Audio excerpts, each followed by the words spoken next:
Yeah. Okay.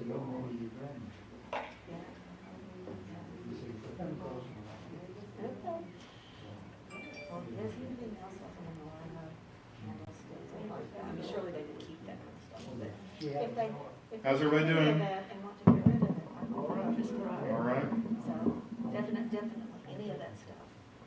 Okay, cool. You ready to start? As soon as Joy gets seated, we can begin.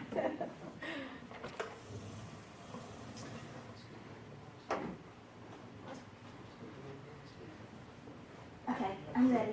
Okay. We're going to talk about the ascension tonight. Ascended to the right hand of the Father, I think is the way the Creed words it.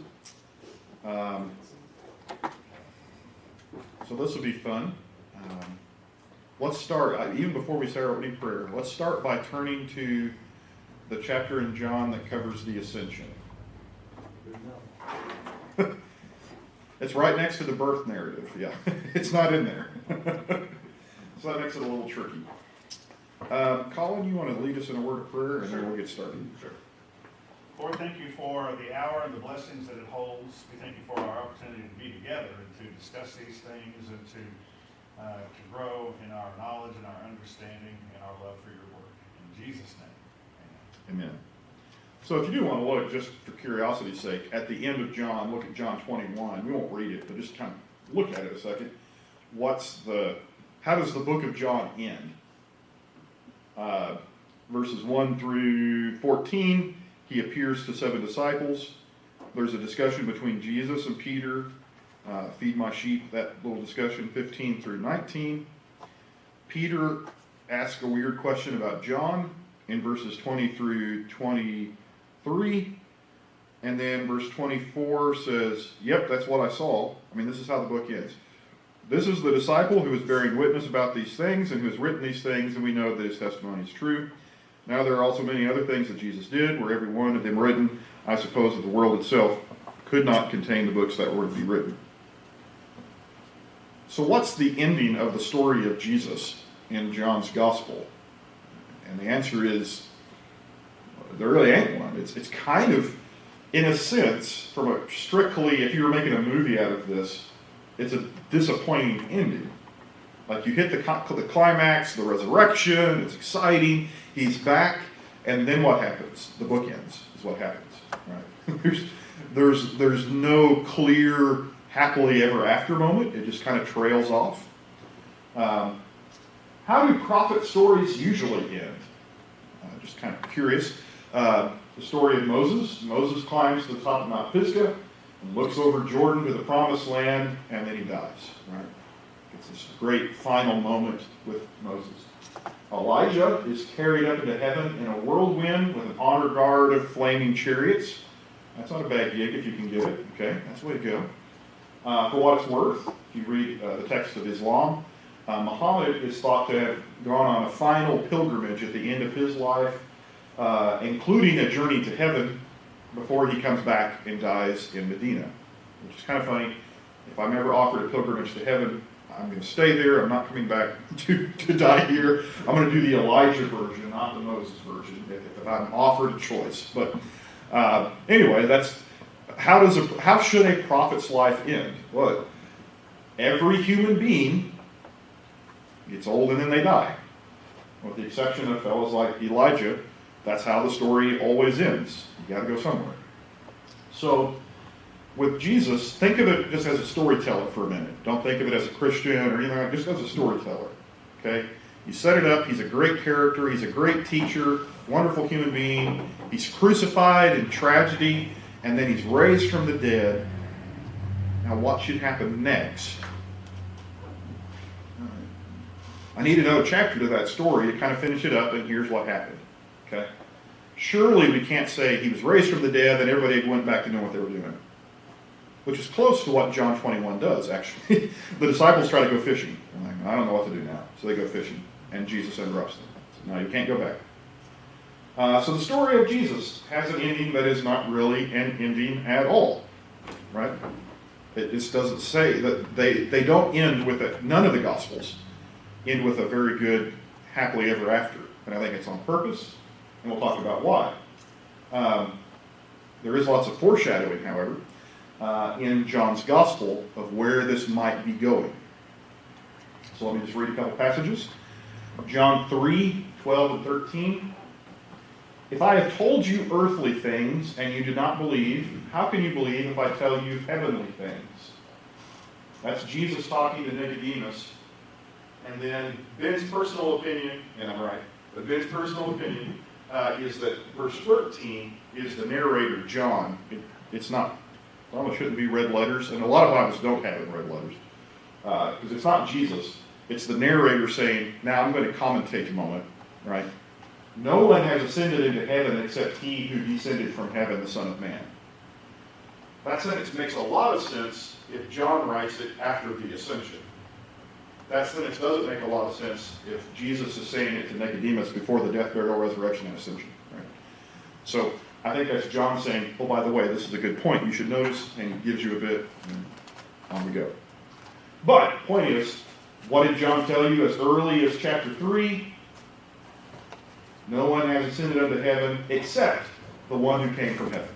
Okay? So Jesus came from heaven, he's going back to heaven. That's the symmetry. And I think that's important. Remember, John doesn't give us a birth narrative either.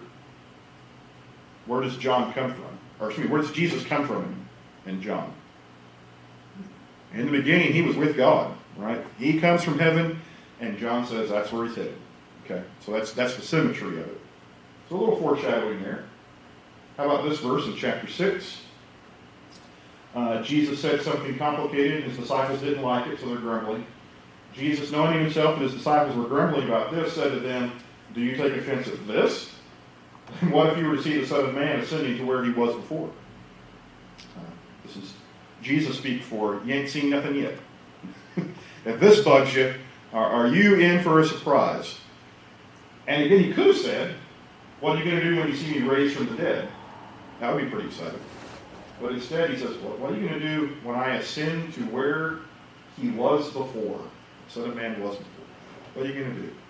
So you get a little hint there of, I'm not destined to stay here. I'm headed up yonder. The ascension language there. John 14.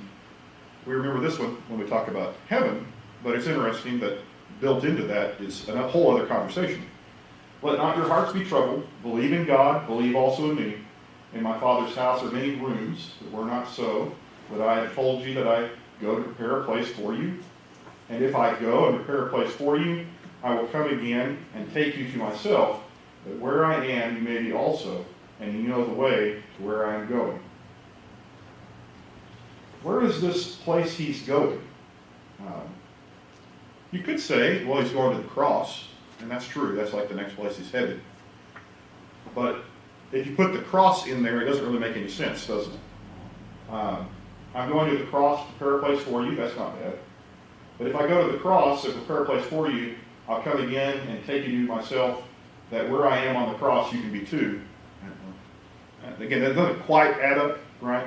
It seems to be, I'm going somewhere entirely other. And you're going to come there, but not right away. Okay? And the lead-in of in my Father's house are many rooms seems to be the hint.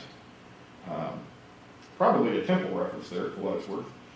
The Father's house is the temple, and the temple had a variety of rooms. Pop quiz, because I can't remember the answer, and I'm hoping one of you will. What was the name of the boy king they hid in the temple? Boy king? Yeah. In the Old Testament, there was... Josiah? Huh?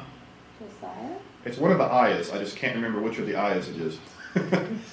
But there was a queen who was a bit of a crazy woman, and so the priests hid the boy who would be king in the temple. And he stayed in the rooms, right? The temple compound was big enough. The temple itself wasn't huge, but the temple compound had rooms, and they kept the king tucked away until he was old enough, and they brought him out and overthrew the queen and made him king and so forth. Someone's going to tell me who that is. Joash. Joash? There we go. Like I said, Joash Aya. Didn't I say it was one? No. Okay. Totally blanked out on that one. It's going to happen more than once tonight. I haven't had my coffee. So, no. Anyway, in my Father's house are many rooms. Like if the idea being, there's plenty of room in God's house. And the temple was like a little mirror of that. Okay. That the temple on earth was supposed to kind of be a reflection of living with God eternally. And so Jesus says, hey, don't worry about it. There's plenty of room if we need to stow you away in the temple. There's going to be a place. And in fact, I'm going to make sure there's plenty of space. Different interpretation of what all that means. But for our point, where's Jesus going? He's headed to be with his Father. Seems to be the point of our point in this passage. Thus, this is from the book now, it is surprising to us that John's Gospel, after pointing to the inevitable conclusion over and over again, does not actually tell you how the Jesus story ends. Matthew and Mark likewise end their story abruptly. How does the story end in Matthew? Lo, I am with you always, even to the end of the age. Amen. Well, what happened to it? Doesn't say. It just gives you his last words. How does Mark end? Well, that's even bigger riddle. If you end in verse 8, which is the short ending of Mark, it ends with, and they were very afraid. That's a lousy ending. If you do the long ending, it says they were, go into all the world and make disciples and do miracles and so forth. Amen. Kind of like Matthew's. I'm personally kind of a long ending guy. For those of you who want to nerd out just a moment, verse 8 in Greek ends with the word gar, which is the Greek word for or therefore. So it's a really weird place to end. They were very afraid. And the book stops. So it's a weird place to end a book. Now, I'm not convinced that the long ending we have is necessarily the one Mark wrote, but there's definitely more verses after verse 8. Because you can't end a book with therefore. Right? But the long ending is the best one we've got, and I figure it sounds like Matthew, so it's at least reasonable. I don't argue about it. The Holy Spirit went in the sentence with a preposition. It's a funny ending, that's for sure. There are some Greek guys who will argue with me on that and say, well, you can do it sometimes in Greek. Yeah, it's a weird place to end a book. Anyway, so Mark ends like that. Even Luke actually tells you the ascension. But is it a big story? Here's how Luke ends. While he blessed them, he parted from them and was carried up into heaven. Think about that. 24 chapters, long chapters, like this is verse 51. 24 long chapters about the life of Jesus, and it ends with, and then he went to heaven. Wait, tell me more. So this is, remember, Luke and Acts are kind of the same book in a sense. Luke part 1, Luke part 2. So Acts chapter 1 picks up with chapter 1, the same story, verse 69. So when they had come together, they asked him, Lord, will you at this time restore the kingdom to Israel? He said to them, it's not for you to know times or seasons that the Father has fixed by his own authority, but you will receive power when the Holy Spirit has come upon you, and you will be my witnesses in Jerusalem and all Judea and Samaria to the end of the earth. Okay? It sounds very familiar. That's the way Matthew ends, with Mark probably ends. And when he had said these things, as they were looking on, he was lifted up, and a cloud took them out of their sight. And then he gives a little more. There's 2 more verses that he couldn't fit on the screen about. And then there were men in shining apparel and said, why are you looking? He's coming back. And off we go to the book of Acts. Okay. So it's interesting. The ascension, if I quizzed you at the beginning, you'd all know, how does the story end? The ascension. It's only mentioned by one of the 4 Gospels as actually having happened. John says it will happen 3 or 4 times. Only one of them tells us. Luke gives us 1 verse about it. But then it's used as the introduction to the story of what the church would do thereafter. Okay? So in Luke's gospel, which we're not studying tonight, just for curiosity, the ascension is the transition story between the life of Christ on earth and what will happen when Christ reigns in heaven. It's the beginning of a new story, not the end of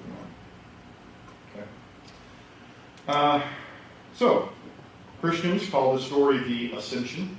in the liturgical calendar, the lectionary calendar I sometimes used to preach out of. There's even an Ascension Sunday, which is you're supposed to preach a sermon on the Ascension. Okay, another pop quiz, or a poll, we'll do this. In your entire life, how many sermons have you heard specifically on the Ascension? Just that? Just the Ascension. Not including resurrection? Not including the resurrection, just the Ascension.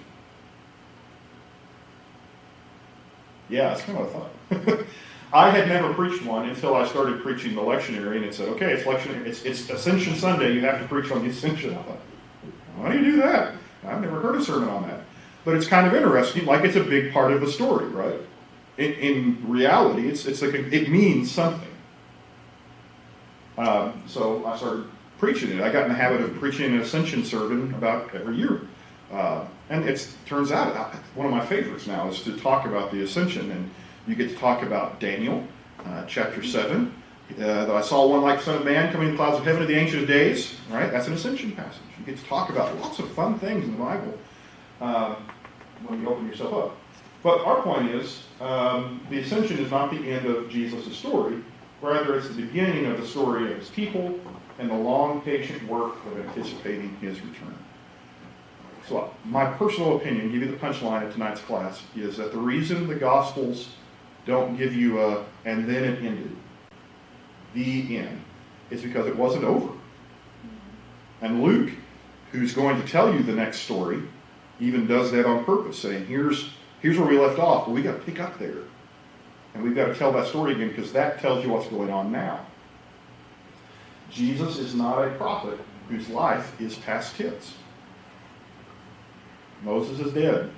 Elijah went up in his chariot. Muhammad's dead, for what's worth. What is this? Genesis, Huh? Genesis even has one. Enoch, Yeah. and walked with God. And Yep. He Off walked he goes. not because God took him. Yep. How about in Acts 2, right after the Ascension story, Peter makes the point. You know, David's dead and buried, and his grave's still with us. Like his story had an end. The person I'm telling you about, his story is still ongoing. And I'm here to tell you about it. Okay. So think about how the resurrection story even plays out. Look in John 20. I can't remember if I have this. Yeah, I do. Okay, never mind. After finding Jesus in the garden, alive and well, after his death and resurrection, Mary Magdalene goes and hugs Jesus like a made-for-TV moment, right? Yay, he's back. And instead of letting us have a happily ever after ending, Jesus insists the story is not yet done. There's more to come. So here's the cryptic statement everyone wants to know about in John 20, verse 17. Jesus said to her, "Do not cling to me, for I have not yet ascended to the Father. I go to my brothers and say to them, I am ascending to my Father and your Father, to my God and your God." It's kind of a weird thing to say. Again, if you're writing a story, yay, happily ever after, Mary Magdalene, who never gave up, who is still there, and there's Jesus risen from the dead, and she just wants to hug him, and you want to say, the end. And instead he says, oh, don't cling to me. I'm not yet ascended. Like there's more to come, right? And again, funny still, John once again mentions the ascension and still never tells the ascension story. It's now up to 4 that John specifically says Jesus will ascend to the Father, or has Jesus saying it, and then he never actually says, and then Jesus went up to a cloud this week. It never happens. So it's fascinating. He may be finishing part of the story he's already told in chapter 17 in his prayer, when he says in verse 13, "Now I'm coming to you, and I told them many things while I was with them in this world, so they would be filled with my joy. I have given them your word, and the world hates them, because they do not belong to the world." And then he goes along with this ascension part that he doesn't want them to take. He prays for them that he doesn't want them to take them out of the world, Yeah. to protect them from the evil one. So it's part of his ascension story. So the John 17 prayer definitely has a strong ascension reference. It starts in verse 1 with the glory that I had with you from the beginning. And then it gets to, again, verse 13 about And that's where I'm headed, right?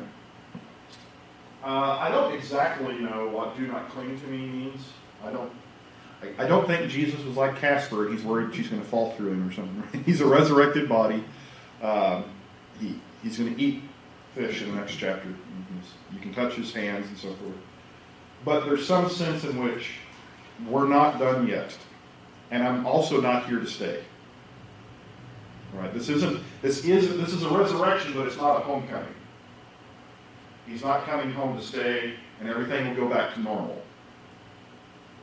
Everything will go back to the way it was. It's not going to be that way. The crucifixion has happened. The resurrection has happened. The world has changed. And now the work of Jesus is going to continue, but it's not going to continue here. He's going to stay for a few days, leading up to Pentecost, but then he's not long for this world. The rest of his job is not to be a teacher on earth. The rest of his job is to be king on his throne in heaven. Joy, what do you got? The version that you're using uses "do not cling to me," Uh-huh. but in some others it references "do not touch me," "do not hold on to me." So have you looked at that to see which direction the it would be Greek. Yeah. The Greek or Hebrew really would be there? Is it a touching or is it a holding on to? I lean to... Or does it matter? I lean to something, it's not just a touch. It's something in the vein of holding on and not letting go. So cling works, or hold, something like that. That you guys ever had a hug, you just didn't want to end, you just want to hug that person forever and ever and ever? That's the kind of hug this was. And Jesus says, that's not how this is going to go. You're going to have to let me go. I've got other things to do. I'm going to leave again. Wouldn't that be nice if he could tell Mary, I'm back from the dead, and I'm never going to leave again? Instead, he says, actually, I'm going to leave again. And it's important that I do. And in fact, you need to go tell people, I'm not even here for long. Go tell the disciples right now that I'm here, and they need to come see me. So this is not a time to hang on to me like you're going to keep me, is the idea. Don't clutch me. So Jesus' story is both finished and ongoing. What a weird story, right? At the cross, before the end of the story, he says, it's finished. But then where you actually expect the end of the story, he says, well, I'm not done yet. Right? So there's something that Jesus has done that really is completed. In the sense, Jesus died once for all. Right? That's done. He doesn't have to keep on dying forever. Jesus risen from the dead once for all. Right? Done. Hooray. But his kingship is ongoing. His lordship is going to continue out of this. So what happens next then? The passage that helps me understand what Jesus is doing right now is actually back in the crucifixion section when he's being interviewed by Pontius Pilate. And Pilate is asking all the good Roman questions. Are you claiming to be a king? Because what's Pilate's job? You remember what's Pilate's job?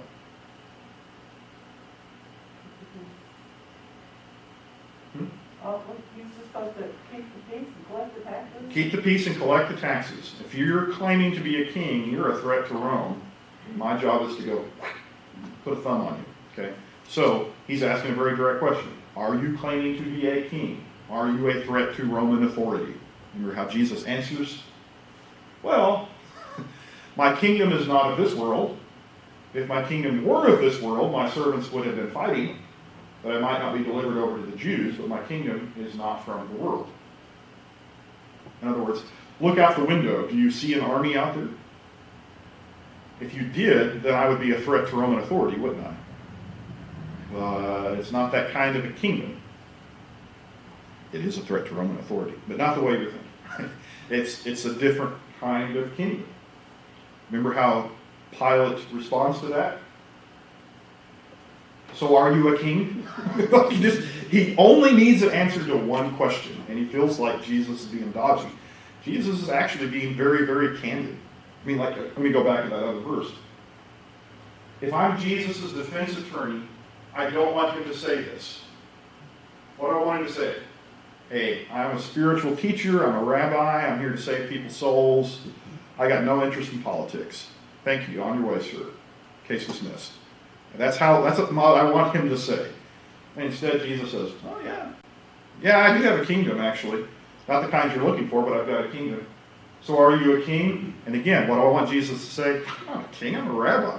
My dad was a construction worker, right? That's what I want him to say. And instead he says, oh yeah, you say I'm a king? For this purpose I was born. For this purpose I have come into the world to bear witness to the truth. Nothing could be truer than to say I am a king. Again, the defense attorney.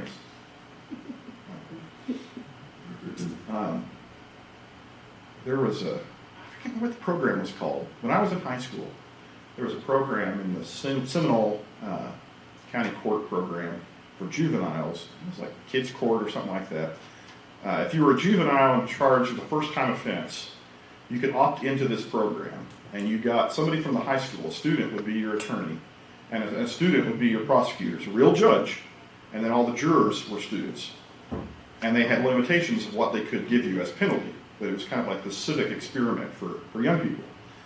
And so I was involved in that a little bit and I was better at prosecuting, but I did the defense attorney thing one time, and can't reveal all the details, but I asked the guy the question, simple question, right? Are you sorry for what you did? Yup. Okay. Prosecutor gets up. Are you sorry for what you did, or are you sorry that you got caught? Oh, I'm sorry I got caught. So I get back up and say, when you say you're sorry for what you did, he said, well, no, I'm more sorry that I got caught. And I rambled around trying to get him to say he was sorry for 5 more minutes until the prosecutors objected, and the judge was like, yeah, you can't do that. I was like, you're not helping me any. That's how I feel when I read this. I'm like, so are you a king? No. And Jesus says, oh, you bet I'm a king. That's the truest thing in the universe. Of course I'm a king. So, what's the end of the story for John's gospel? He's actually told us. He's always been a king. He's going to be a king, an otherworldly sort of king, but a king no less. That's how this is going to end. So, John 19, Pilate toys with us a little bit. Pilate also wrote an inscription and put it on the cross. It read, Jesus of Nazareth, the King of the Jews. This was an unpopular decision. Many of the Jews read this inscription, for the place where Jesus was crucified was near the city, and it was written in Aramaic, in Latin, and in Greek, just so you didn't miss it. So the chief priest of the Jews said to Pilate, do not write the King of the Jews, but rather, this man said, I'm King of the Jews. Pilate answered, what I have written, I have written. What a strange little story. I have so many questions I want to quiz Pilate about. Because you understand the Jewish response, right? Don't crucify this man as if he is our supported insurrectionist leader. Remember, we brought him to you voluntarily. We didn't say he was a king. He said he was a king, and we want nothing. Don't blame us for this. We did everything we were supposed to do. Just say this crazy man said he was a king. But that's not what Pilate wrote. King of the Jews. So I don't know why Pilate does that. It could be a moment of terrifying honesty. But he met an amazing man, and even as he was doing an awful thing, Pilate wanted to say the truth one time for the world to hear in 3 languages. Okay? That might be naive. Could be good political theater. What's Pilate's job? Keep the peace. See this fella? He's one of you, another troublemaker, and I put him to death. Well, don't say that note. What I wrote, I wrote. You forced me into this, and so I'm going to say what I want to say about it. It could be that Jesus says the truth is going to prevail. Yeah. And he truly is our creator. Yeah. And he truly is on the throne.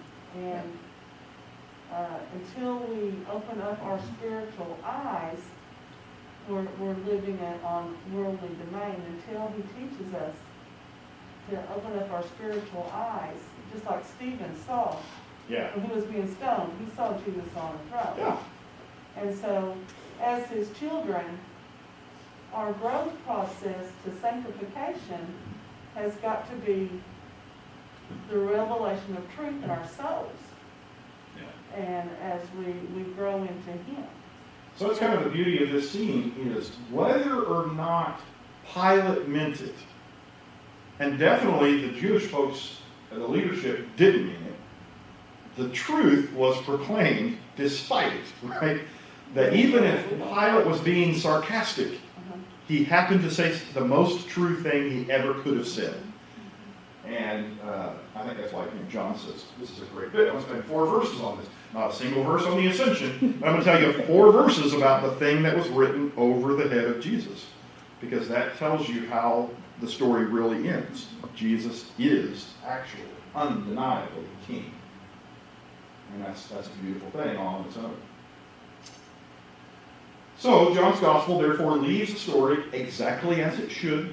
It recounts neither the birth story nor the ascension. Why? Because the birth of Jesus was not the beginning, and the ascension was not the end. And that's a fun way to think of the way John chooses to tell the story, by the direction of the Spirit. Okay, a little bit of discussion then. What do you think of how John ends his Gospel?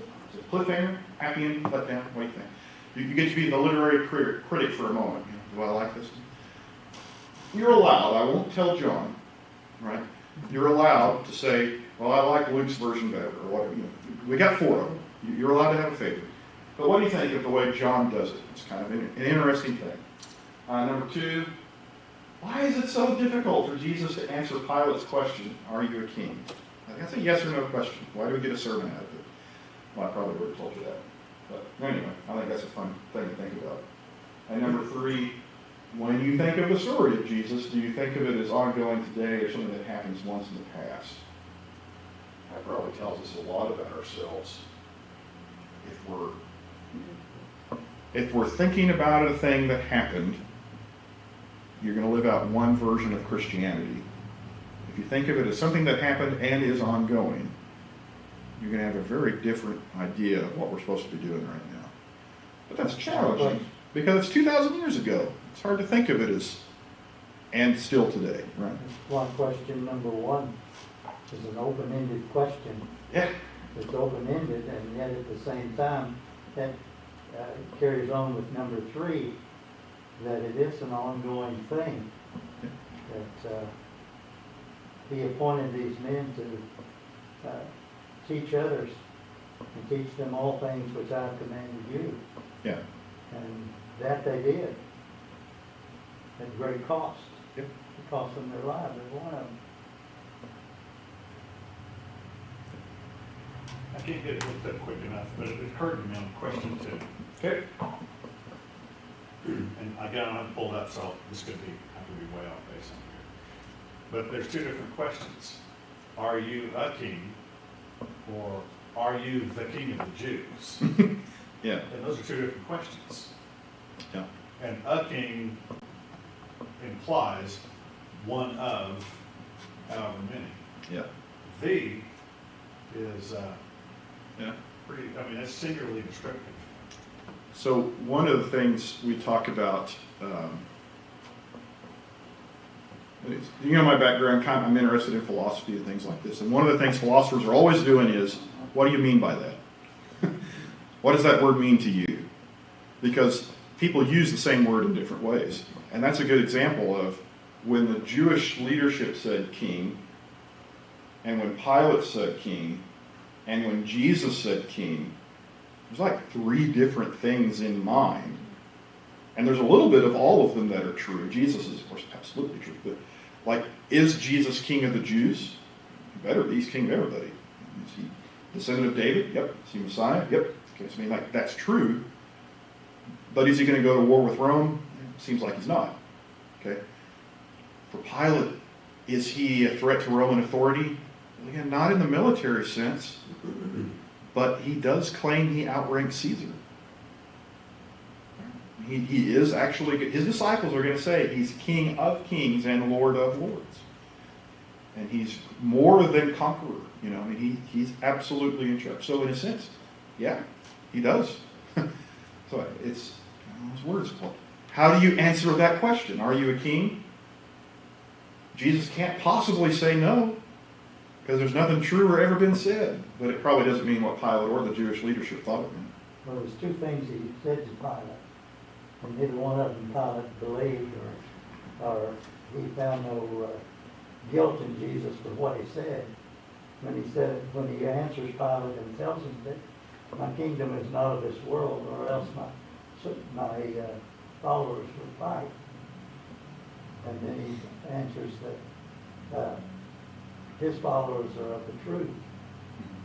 And Pilate says, what is truth? Yeah. And so Pilate he wants to release him because he finds no guilt in him Yeah. for these particular two things Yeah. that he said. It's interesting that the Gospels like to tell that story of Jesus being asked whether it's okay to pay taxes. That's one of the like if you were going to crucify him, if he had said don't pay your Roman taxes, that would be one of the things. And all the Gospel accounts are like, actually he answered that question and he was pretty clear you should pay your taxes. So it's like, you know, for Pilate it's a very difficult little situation. Even the phrase, my kingdom is not of this world, what does that mean? Can I go back to the previous verse just for a second? Find it here. I want to go back to Luke. Class on John. Here's Acts. Okay. You will be my witnesses in Jerusalem and Judea and Samaria and the end of the. Is it of this world?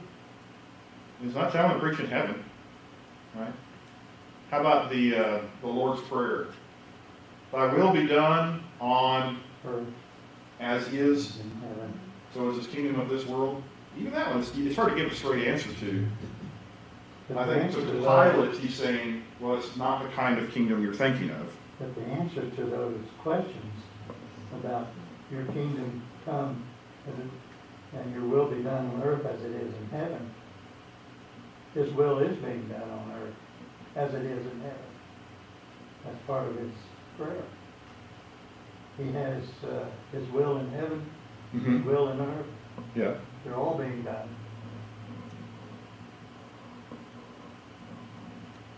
You think God is obeyed on earth as he is in heaven right now? Sure. I think they do a better job of obeying God in heaven than we do on earth. That's why I think the prayer means. I mean, I think that's what he wants to happen. Well, And that's the purpose of the kingdom, is that the kingdom is God will reign here on earth with the same absolute authority that he does in heaven. That's the point of it. I think we haven't done it yet. We're pretty bad at it. But that's the goal. Like when in your life you submit to God now in this place in the same way you would if you were standing in his throne room there, then his will is done on earth as it is in heaven. That may be what you meant. Yeah. Joy? I think number two, the question that keeps going through my mind is, why is it so difficult for us to ask the right questions of Jesus? It's probably a better question than the one I mean, asked. because, Yeah. you know, the lesson on the Samaritan woman, which is, I love that because it just talked about Yeah. how he kept redirecting her. She kept trying to ask one thing, like Pilate's doing, and he keeps giving the correct answer to what they need to know. Jesus always is directing it to the heavenly, to the divine, no matter what our question, how earthly our question is, he always redirects us in the correct way. So we ask the wrong questions, but he still gives us the right answer. Yeah. It's a very tricky question. It's actually a political question, which is one of those things we're not supposed to ask in church. But a question, I mean, along the same line, does Jesus outrank the president? Christians, well, yeah, right. But how much should our faith influence political determinations? That's when we say, well, you know, we have different opinions about that. Very good Christians have very different opinions on that. There's 4 or 5 different whole schools of thought of how that's supposed to work. Some of us, want a complete separation of church and state, and I'm going to build my little commune out here and just leave me alone, let me be a Christian. And some of us want to put a cross on top of the White House and say, done. And there's a whole lot in between. But that's the challenge of figuring out what does it mean to recognize Christ's authority in a world where there's a lot of other stuff going on too, right? We've just had a year of that challenge, where the federal government said, hey, there's a virus going on, it's dangerous, here are some guidelines we want you to follow. Under ordinary circumstances, like there's not a heavenly CDC, right? There wasn't a second, and now the angels came down and said, here's what churches will do, right? All we had was, here's some guidelines, and we still want to be a church. Now figure it out. And some people would say, ignore the government and do church like normal. Some would say, don't do church at all, follow the government. Some would say, find some way in between where you can do it as safely as possible. And that's kind of what we did, right? But that's where that debate is of like, the kingdom is not of this world. But as we read in John 17, we are. And that's where we have to do it. And in this world, there be viruses, right? And there's all kinds of trouble. So what are we going to do? And that's the struggle and you could ask that on any number of questions, right? Yes, Lewis does a thing with that. And one of his deals with mere Christianity. And he talks about that in this world we'll have diseases and all sorts of things. And someone was asking him, was that because of the devil? And he said, well, I don't have any description of what the devil's like. But he could be the author of all the bad that happens to us. C.S. Lewis, as much as anybody, does a great job of helping you think about what this means in a creative way. Really, that's the whole Chronicles of Narnia from the fictional point of view is what he's doing. Of like, what would it be like to have a kingdom where Jesus the Lion was really in charge? But even beyond that, in more literal terms, he says, imagine the universe, the whole universe, spiritual, physical, terrestrial, everything, is the kingdom of God. And in that entire universe, there's one little corner called Earth that decided to rebel. Okay? And some fraud named the devil set himself up as the real king. Okay? The gospel is the story of the invasion, where the king of heaven comes back down to say, actually, no, that's mine too.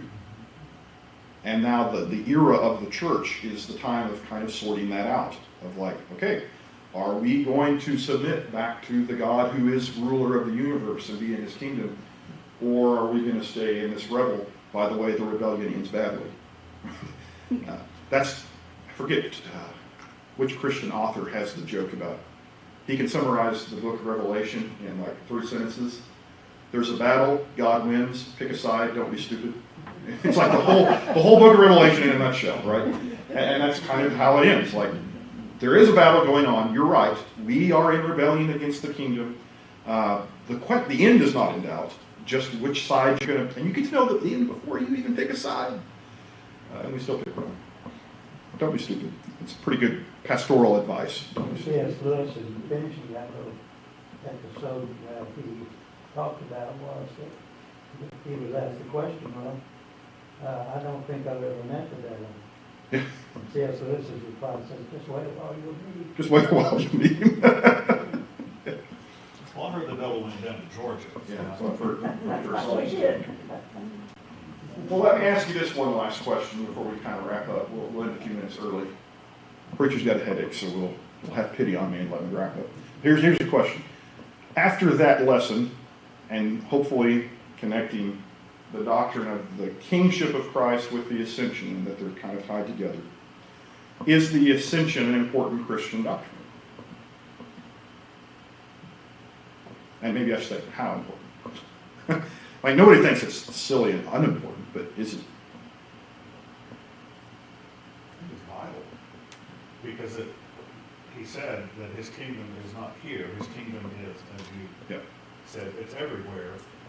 So if he doesn't ascend, he stays here, which makes him the king on earth. Yeah. And he made it quite clear to his apostles, that's not what we're doing here. Yeah. So I think if he hadn't ascended, then that would be, it'd be a lot harder to debate, a lot harder to argue for. It is king of the universe as opposed to king of the earth. Yeah. We'd be looking for a dynasty, like, who's next in line after the Jesus story ends. But Book of Hebrews actually makes a lengthy point about, instead of the priesthood, or excuse me, the kingship, he talks about the priesthood, that every high priest got replaced by another high priest because they all got old and died. But we have a high priest who's permanent. Right? He's always in that role. And you can just make the same case about the kingship. Right? So a lot of people are surprised, I think, to see it in the Apostles' Creed in it's its own sentence. Is that really important? Maybe it kind of is, that it actually helps you understand what is our part in this. The story's ongoing. This is how it goes. The way Hebrews talks about that, he was a high priest after the order of Melchizedek. Who was also a king. Melchizedek was not only a priest, but he was a king also. So that's what I think it meant. He makes even a funny argument that if he were on the earth, it's Hebrews that says he couldn't be priest because priests come out of the tribe of Judah or Levi, but he's of the tribe of Judah. Like if he were even here, Hebrews, I'm not always sure how to follow the logic of Hebrews, but he says, I'm not even sure it would work if he were still here. He has to be there to do that job.